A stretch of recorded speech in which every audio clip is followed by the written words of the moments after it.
Sturgeon, and you can see that this they're still using this area today, and I find that really cool. So on to some of these new unknown sites, or forgotten sites potentially.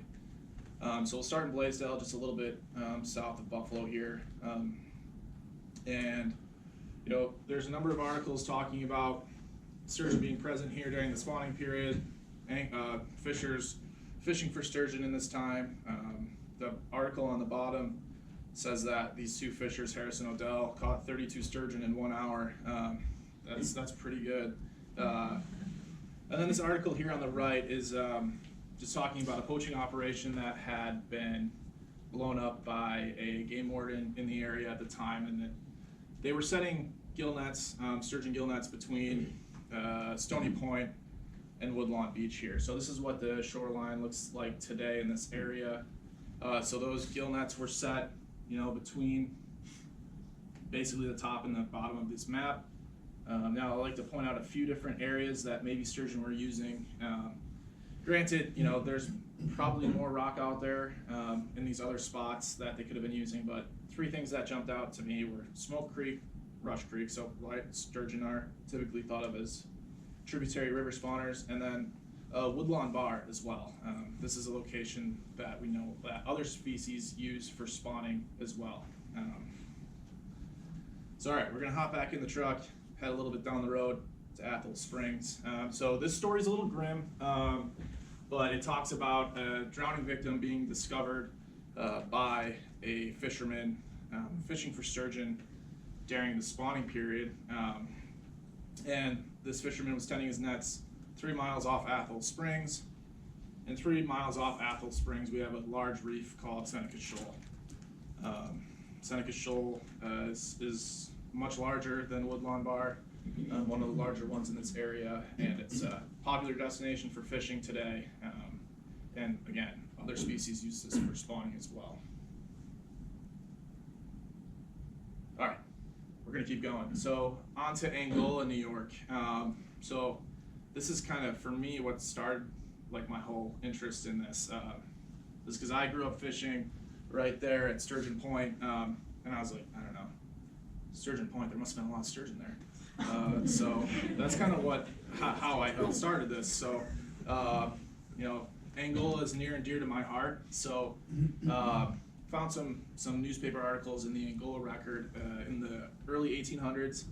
Again, near the spawning window for sturgeon, talking about large catches of sturgeon coming from Angola.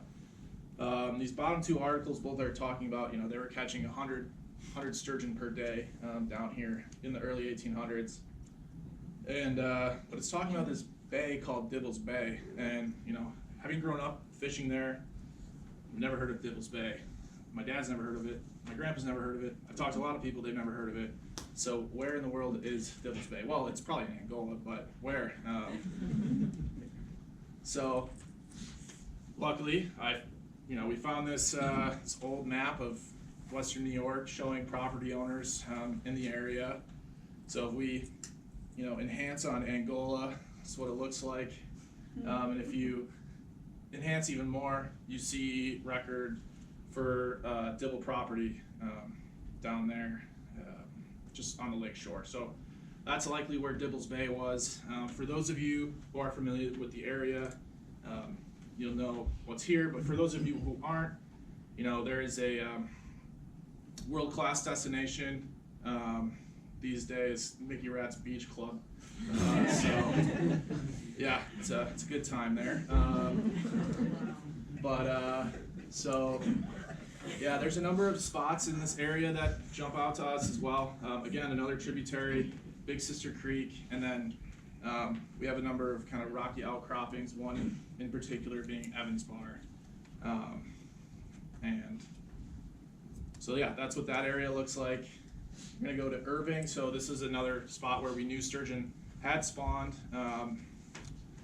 We're at the Cattaraugus Creek and Walnut Silver Creeks, and again, they were harvesting a lot of sturgeon here. This article's from 1879, during the spawning period, saying that they were getting 150 to 300 sturgeon per day out of pound nets here. And so yeah, just a quick look at this area. There's Cattaraugus Creek on top and the Walnut Silver Creek. They join together pretty close to the lake. And then, you know, I'm not super familiar with this area personally, but I've looked at some LiDAR data and suggests that there's, you know, there might be some rock out there. I'm sure other people in this room could attest to whether or not that's true. So we'll keep going.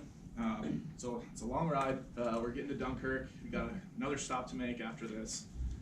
So again, this is another spot where it's known that sturgeon had been spawning back in the day, but the specifics are a little fuzzy.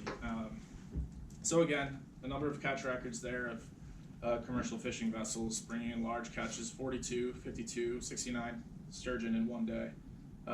Again, all close to that spawning window in the late 1890s, early 1900s. These two articles are talking about specific large sturgeon that were harvested, again, during that kind of spawning window, and they talk specifically about Canada Way Creek. One was caught in the mouth and one was caught within a mile of the creek. And then these two articles, again, kind of like that Horseshoe Reef example, apparently a long time ago, Van Buren Bay, which I'll show the map here in a second, but Van Buren Bay was once called Sturgeon Bay on account of all the sturgeon that were there. And there was a reef in this area that was called Sturgeon Reef. So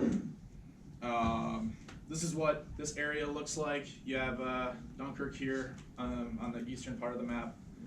We go a little bit west of Dunkirk. There you see Canada Way Creek, and then Van Buren Reef there, just a little bit west of that. All right, one more stop. So we're gonna get to Barcelona here. Now there's not a lot of records about large numbers of fish being caught in this area, but there are some articles of note about individual fish being caught during the spawning period, around this time period, suggesting that maybe they were using something in this area. And these are large fish, 125 pounds. The other one's 203, and well, the one in the bottom right is a little smaller at 43. So this is what this area looks like. I mean, again, I'm even less familiar with Barcelona than I am other areas in the lake, but you have Chautauqua Creek that comes in right there, and yeah, so maybe they were using spots down here for spawning as well. So jumping back up to a map I showed earlier, you know, we potentially could double what